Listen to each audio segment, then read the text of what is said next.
A filosofia eu trouxe essa primeira questão sobre Bobbio, mas eu vou pular ela, por quê? Porque foi cobrado na última prova no Alberto Bobbio também, então muito dificilmente vai ser cobrado de novo, apesar de ser o rapaz que é mais cobrado nas provas de filosofia. Vocês querem que eu fale sobre ele ou... Fala, né? Tá bom. Sobre o Bobbio, as informações bem rápidas aqui que eu venho trazer para vocês. As informações que eu gostaria de trazer é que ele dimensiona o direito a partir do ordenamento jurídico, né? Tipo, saindo um pouco da tendência do positivismo mais fundamental, como o de Kelsen, por exemplo, que era a norma jurídica, né? Era o estudo da norma jurídica, que ele preza mais por um estudo do ordenamento jurídico. As normas elas não podem ser estudadas de maneira isolada, elas têm que ser estudadas dentro de um sistema, né? Um sistema que funciona de maneira harmônica, de maneira perfeita, né? Um sistema que está em uma relação perfeita. E aí, falando sobre o ordenamento jurídico, o Bobbio coloca 3 características centrais no ordenamento jurídico. Que seria a unidade, né? O fato de que um sistema jurídico, um ordenamento jurídico, ele deriva todo de um ponto comum, a norma fundamental, que por sua vez legitima o poder constituinte originário, que por sua vez é o responsável pela elaboração de uma Constituição, a partir de onde vai desenvolver todo o ordenamento jurídico, certo? Então a primeira característica do ordenamento jurídico, segundo o Bobbio, seria a unidade. O ordenamento jurídico ele tem que ser unitário. Ele tem que derivar todo de um ponto comum, certo? A segunda característica é a sistematicidade. Sistematicidade exige que o ordenamento jurídico funcione como um sistema harmônico, um sistema perfeito, um sistema em que as normas que compõem esse sistema elas têm que funcionar de maneira harmônica. Elas têm as suas funções e as funções de uma norma não podem atingir as funções de outra norma, por exemplo, certo? Então, esse sistema, essa característica da sistematicidade exige que o ordenamento jurídico funcione de maneira harmônica. E aí o problema que ele coloca com relação a isso é isso aqui, ó, as antinomias. As antinomias são um problema que dificultam a sistematicidade do ordenamento jurídico. Vocês sabem o que é uma antinomia? Quando duas ou mais normas entram em conflito, né? Elas dão comandos diferentes. Então, para o Bobbio, isso seria um problema para a sistematicidade do ordenamento jurídico. E claro, se ele exige que o ordenamento jurídico funcione como um sistema harmônico, quando duas ou mais normas entram em conflito, esse sistema ele vai estar sendo atingido também. E a terceira característica seria a completude. O ordenamento jurídico ele tem que ser capaz de tutelar toda e qualquer situação, relação jurídica que ocorra no nosso dia a dia, no nosso cotidiano. Não pode haver lacuna. Não pode haver determinada situação jurídica, relação jurídica, que não tenha nenhuma norma para tutelar, certo? Assim como ele identifica também que o problema para essa completude seria, obviamente, a lacuna. Existem lacunas no ordenamento jurídico, mas não deveria. Segundo o Bobbio, não deveria haver essas lacunas. E toda vez que há, tem que dar um jeito de se resolver. Quanto às antinomias, eu trouxe aqui mais algumas informações com relação às condições para que essas antinomias ocorram e as formas que essas antinomias aparecem, certo? As antinomias, como eu falei, acontece quando há duas ou mais normas em conflito, né? Por exemplo, uma norma permitindo, outra norma proibindo alguma coisa, uma norma obrigando alguma coisa e outra permitindo, certo? São comandos diferentes, comandos que entram em conflito. Como eu falei, as antinomias são um problema relativo à sistematicidade do ordenamento jurídico. Quando há antinomia, o ordenamento jurídico, enquanto sistema, ele está sendo atingido. Esse sistema estaria falhando. As condições para que seja realmente aferida uma antinomia. A antinomia ela deve ser entre normas que pertençam ao mesmo ordenamento jurídico, obviamente, não tem como uma norma brasileira entrar em conflito com a norma estadunidense, não faz sentido, certo? Então, o conflito só existe mesmo se for no mesmo ordenamento jurídico. Também tem que ter o mesmo âmbito de validade, certo? Ou seja, as normas em conflito, elas devem se referir às mesmas coisas, certo? Elas devem ter o mesmo âmbito de validade temporal, ou seja, deve ser aplicado ao mesmo intervalo temporal, por exemplo. Mesmo âmbito de validade espacial, devem ser duas normas que se apliquem ao mesmo espaço. Mesmo âmbito de validade pessoal, duas normas que se apliquem à mesma categoria da sociedade, digamos assim. E o mesmo âmbito de validade material, as duas normas que tratem da mesma matéria, certo? Então, tem que haver essas duas condições. Elas devem pertencer ao mesmo ordenamento jurídico para ser realmente antinomia e devem ter o mesmo âmbito de validade, seja temporal, espacial, pessoal ou material, certo? E, obviamente, a terceira condição seria serem duas normas conflitantes. Quanto às formas de antinomia, existem as antinomias aparentes ou reais. As antinomias aparentes, como o nome diz, são antinomias aparentes, que realmente não são antinomias, né? Falando em termos reais, não se trata de uma antinomia, mas parece ser. Aí, quando se trata de antinomia aparente, ela pode ser resolvida mediante critérios cronológicos, hierárquicos ou de especialidade. O critério cronológico diz que a norma mais recente deve prevalecer. O critério hierárquico diz que a norma de maior hierarquia, obviamente, deve prevalecer. E o critério de especialidade diz que a norma mais especial deve prevalecer em face da norma mais geral. Certo? Quando se tratar de antinomia real, ou seja, que não pudesse ser resolvido com nenhum desses critérios aqui, que eu acabei de mencionar com vocês, o que o juiz vai poder fazer vai ser resolver naquele caso a caso, vai ser poder resolver no caso concreto, no processo em que ele está lá julgando, certo? Ele pode se utilizar de uma interpretação abrogante, que é quando ele escolhe qual das duas normas que estão em conflito ele vai aplicar naquele caso concreto. Pode se utilizar da dupla abrogação, que é optar por não utilizar nenhuma das normas que está em conflito para aquele caso concreto. Pode também utilizar da interpretação corretiva, que é o que, assim, na prática é mais utilizado, que é ele não vai deixar de utilizar nenhuma das duas normas, só vai fazer uma adaptação, né, uma interpretação corretiva, uma adaptação para que as duas normas parem de entrar em conflito, como se fosse isso, certo? É só algumas informações gerais aqui, não tem como eu encher vocês de conteúdo sobre Norberto Bobbio, enfim, mas está tranquilo isso aqui que eu falei, né? Próximo ponto. Jean-Jacques Rousseau. Agora sim, né? Mesma letrinha que estava no slide anterior. A ideia de votar só a vontade geral pode dirigir as forças do Estado de acordo com a finalidade de suas instituições, que é o bem comum. A ideia de vontade geral, apresentada por Rousseau em seu livro Do Contrato Social, foi fundamental para o amadurecimento do conceito moderno de lei e de democracia. Assinale a opção que melhor expressa essa ideia conforme concebida por Rousseau no livro citado. Bora ver o que é esse negócio de vontade geral. Bora ver aqui algumas coisinhas mais básicas aqui sobre o Rousseau, que é uma aposta, né? É uma aposta para a prova de amanhã.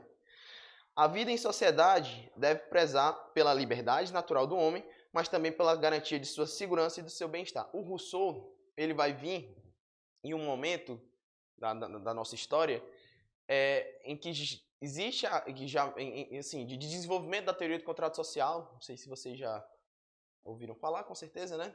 A teoria do contrato social, mas a teoria do contrato social, um dos seus primeiros expoentes foi o Hobbes. O Hobbes se utiliza do contrato social para fundamentar o absolutismo.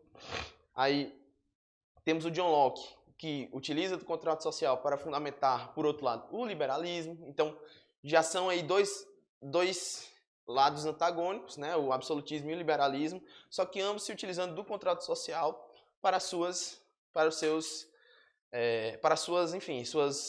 vontades, né?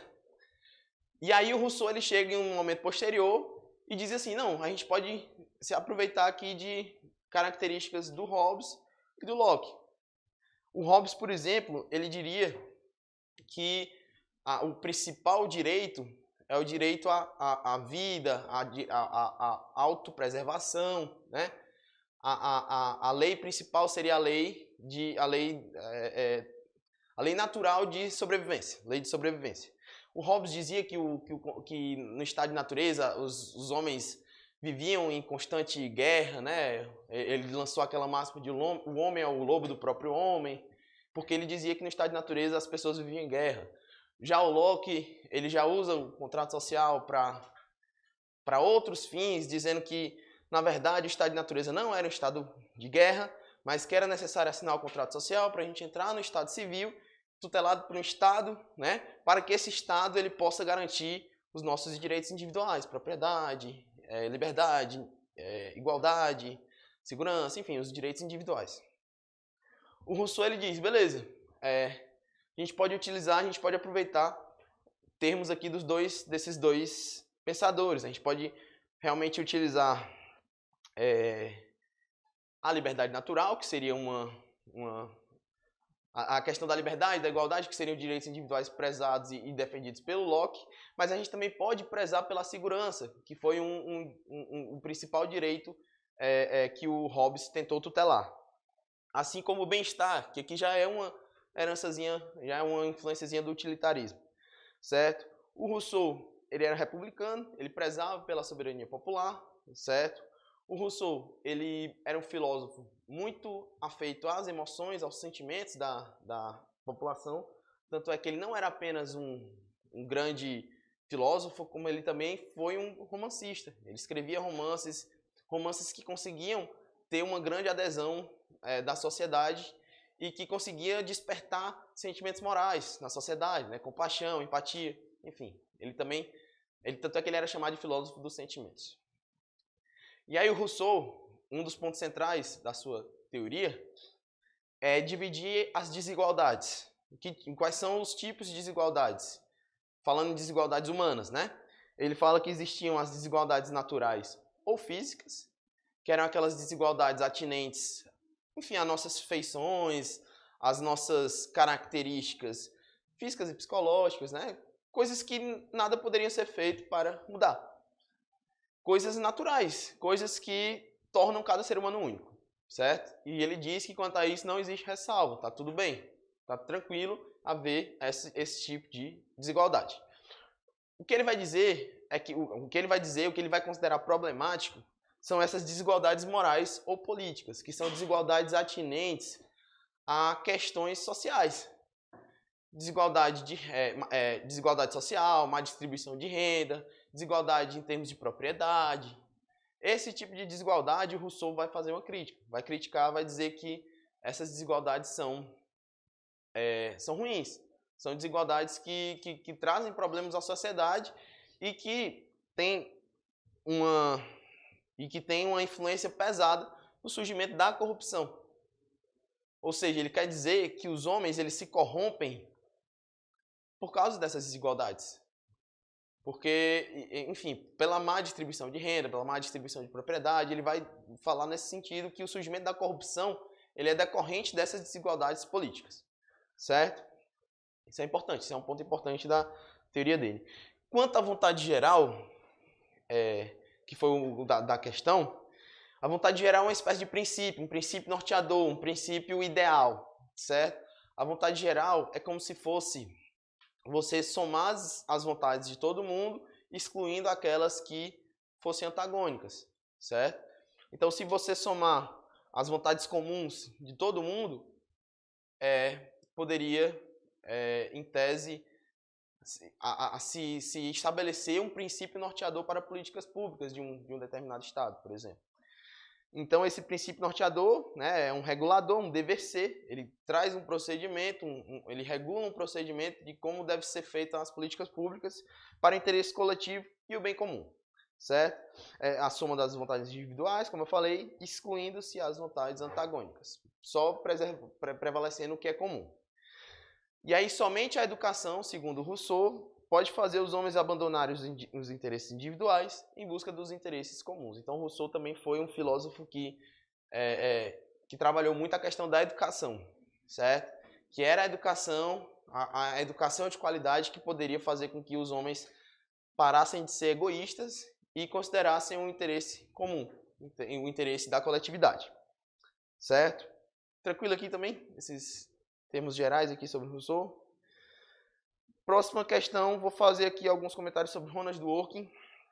certo? O Ronald Dworkin já é mais recente, a gente já está falando aqui de século XX, certo? O Ronald Dworkin, eu coloquei aqui pós-positivismo, que é uma denominação didática, tem quem chame também de positivista ético, enfim, ele vai surgir, ele vai desenvolver a sua teoria no momento em que ele considera que o positivismo estrito, positivismo mais pleno, mais fechado, ele não estava sendo capaz de frear as atrocidades da sociedade, do mundo como um todo. Eu até cito o exemplo do Hitler, por exemplo. O Hitler ele foi um cara que foi eleito de maneira legítima, pelo voto popular, ele chegou ao poder de maneira legítima. E, em se tratando de positivismo, o positivismo, quando ele era na sua versão mais estrita, em que não havia essa superdimensão dos princípios, que era mais a regra, a norma, o que estava no papel e tudo, ele por si só ele não ia ser passível de, enfim, de tutelar algumas atrocidades que aconteceram no nosso século XX, como as guerras, como o Holocausto, né, algumas coisas que aconteceram no século XX. Aí surgiu essa tendência do pós-positivismo, em que se prezou pela reintrodução da moral no direito, né, uma reintrodução da moral no direito, em que também se desenvolve a ideia de dignidade humana, que não era uma coisa que sempre existiu, né, a ideia de dignidade humana, ela vem nesse contexto aqui, e aí o princípio da dignidade humana, ele vai ser, por sua vez, realmente vai ser um marco, né, um marco histórico aí na nossa cronologia, porque vai ser o princípio central, né? A gente tem que garantir a dignidade humana. Hoje, nossa Constituição, por exemplo, é uma Constituição que traz não sei quantos princípios, né? Não sei quantos direitos fundamentais, só que isso aqui é uma tendência recente, é uma tendência do Estado Democrático de Direito. No Estado liberal regido pelo positivismo mais fechado, não existia isso. Antigamente, por exemplo, com o Código Napoleônico, 1808, se inaugurou uma tendência de que a vida em sociedade ela seria regida pelos códigos civis. Os códigos civis eram uma espécie de estatuto da vida privada, certo? As constituições elas só funcionavam para coisas sistemáticas, para trazer coisas sistemáticas, coisas de organização estatal mesmo, de como é que funciona o processo de criação de leis, essas coisas organizacionais. A nossa Constituição como ela é hoje, cheia de princípios, cheia de direitos fundamentais, isso é uma tendência do Estado Democrático de Direito, da segunda metade do século XX para cá. Certo? O Brasil seguiu essa tendência. Mas não é uma coisa que foi assim sempre. Certo? E aí o Estado Democrático de Direito, ele vai ter, defendendo essa ideia do Estado Democrático de Direito, vai ter vários pensadores, vários filósofos do direito nesse sentido. E o Ronald Dworkin, ele vai surgir nessa tendência. Mas não apenas ele, temos também John Rawls, temos Alexis, né? Eu acho que são nomes que vocês já devem ter ouvido falar. O Dworkin ele vai desenvolver um trabalho que é o Levando Direitos a Sério, não sei se vocês já ouviram falar, um livrinho muito importante do Dworkin, em que ele vai fazer uma contraposição ao Hart. O Hart é um positivista muito considerado, né? Talvez seja o principal positivista do século XX, talvez, certo? Mas o Dworkin ele vai dizer que o direito, né, ele vai abarcar, ele vai abraçar não apenas as regras positivadas, as regras estabelecidas numa lei, mas também os princípios. Os princípios eles têm que ser abrangidos pelo direito, certo? Só que são, obviamente, regras e princípios, eles vão ter suas características particulares, mas essas duas categorias, né, as regras e os princípios, são igualmente importantes para o direito, certo? As regras são elaboradas pelo legislador, respeitando o processo legislativo, e elas de duas uma, ou são válidas ou são inválidas, certo? Válidas se respeitarem o processo legislativo, tudo direitinho, são válidas. Se não, seriam inválidas. Então, as regras elas funcionam nesse caráter binário, válidas ou inválidas. Já os princípios, eles são comandos normativos que se impõem motivados pela justiça e pela moral. É uma parada mais aberta, uma parada mais abstrata, certo? Não tem esse negócio de, esse princípio é válido. Não. Os princípios, eles são estabelecidos, eles são desenvolvidos de acordo com essa busca pela justiça, a busca pela moral, certo? E aí esses princípios, em alguns casos, né, o que eles chamam de hard cases, poderão justificar decisões judiciais de maneira mais razoável. Eu trouxe aqui esse exemplo aqui do caso do Higgs vs Palmer, não sei se vocês já ouviram falar, mas é um caso conhecidíssimo lá nos Estados Unidos, se não me engano, no século XIX, que um neto, um carinha que era neto de um bilionário lá, matou o avô dele para receber a herança. Ele estava passando por dificuldade financeira e matou o avô dele para receber a herança. Só que lá, na época, não existia nenhuma legislação, nenhum comando normativo que impedisse de ele receber essa herança. Ele ia ser preso, beleza, matou, né? Ele ia ser punido por isso, mas ia entrar o dinheirinho na conta dele. E aí começou, esse caso é extremamente importante por causa disso, começou uma discussão acerca dessa questão.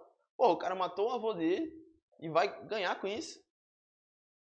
Só que o tribunal, à época, achou por bem julgar esse caso com base em um princípio. Foi uma espécie de inovação.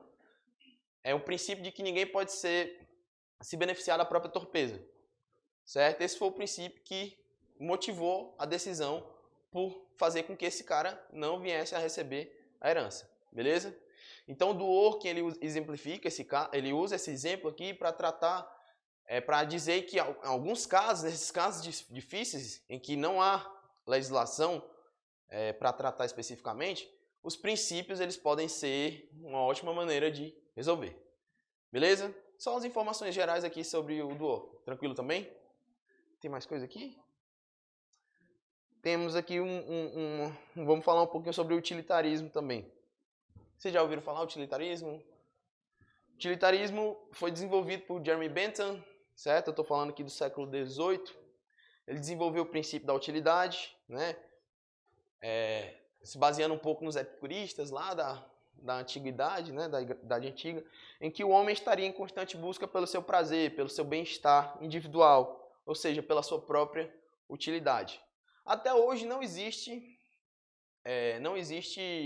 uma unanimidade dentre os próprios utilitaristas sobre o que é essa utilidade, sobre o que é considerado esse bem-estar. Certo? Existem correntes dentro do utilitarismo que uns consideram que se trata de prazer, uns se consideram que se trata de felicidade, enfim. Não é uma unanimidade. Mas o Bentham, ele já, lá no século XVIII, ele já trouxe aí essas noções introdutórias sobre o princípio da utilidade, em que ele vai dizer que uma ação é conforme ao princípio da utilidade, né, se tiver uma tendência maior a aumentar a felicidade ou bem-estar geral do que diminuí-la.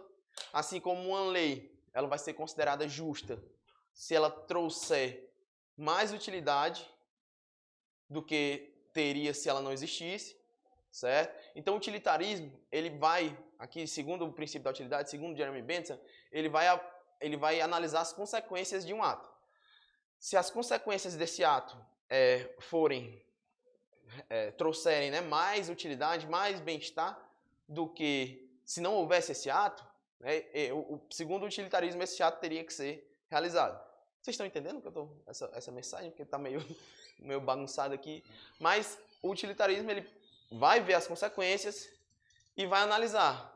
Seria melhor o que é que traria mais utilidade, o que é que traria mais bem-estar, se esse ato fosse realizado ou não. Se constatasse que teria mais utilidade se o ato fosse realizado, então que se realize o ato.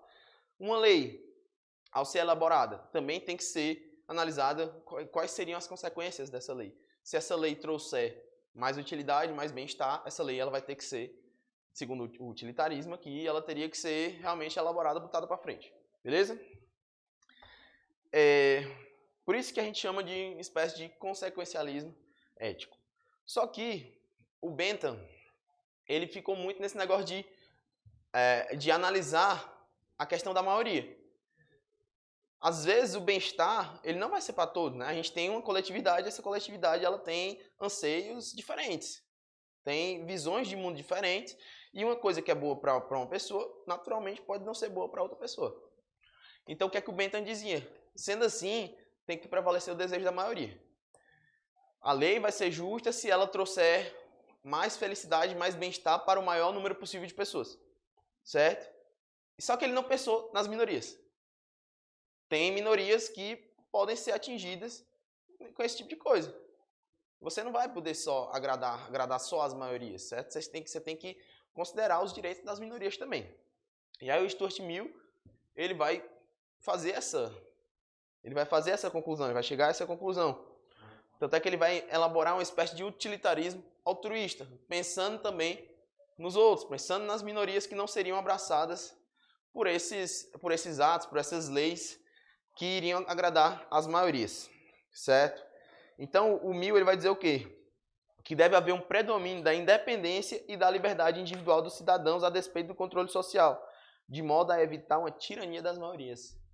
Ou seja, não existe esse negócio de que as minorias têm que se curvar para as maiorias, certo? Ele dizia que no momento em que algum tipo de política pública, alguma lei pusesse a liberdade, a independência de alguém em risco, ainda que essa lei fosse trazer uma maior felicidade para o maior número possível de pessoas, não podia ser levada à frente. Por quê? Porque tem que ser garantido o mínimo existencial para todo mundo. Tem que ser garantida a dignidade humana. Não existia esse termo de dignidade humana na época dele, mas hoje, trazendo para termos de hoje, tem que ser garantida a dignidade humana de todos, inclusive das minorias. Feito isso, beleza. Aí você pode pensar em agradar as maiorias, mas a dignidade humana, o mínimo existencial das minorias tem que ser respeitado, certo? O Stuart Mill, lá no século XVIII, XIX, na verdade, já trouxe essa ideia. O Stuart Mill foi aluno do Bentham e que se contrapôs à teoria do Bentham, né? De certo modo. Então ele já prega, o Stuart Mill, a existência de direitos e garantias individuais que devem ser considerados, que devem ser respeitados, certo?